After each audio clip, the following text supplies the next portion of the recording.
Hello, in this video I will show you how to transfer Solana from Binance to Phantom wallet. Now it's a very easy process. So just simply open your browser, then open Binance on your browser.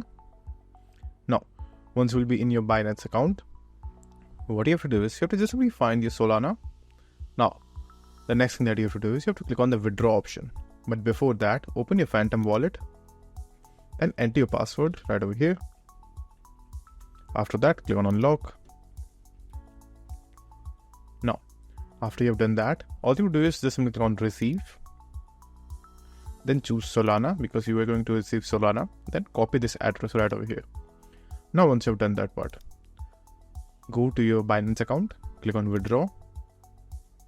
Choose the coin that you want to transfer from Binance, which is going to be Solana. So just simply search SOL. Now enter the address that you just copied from Phantom wallet.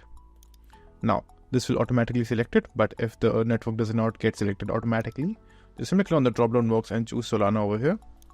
And after that, just simply enter the amount that you would like to withdraw or transfer. Now once you will do that, all you have to do is just simply click on withdraw over here, and then within a few minutes the crypto will be transferred from your Binance account to your Phantom wallet. So that's it.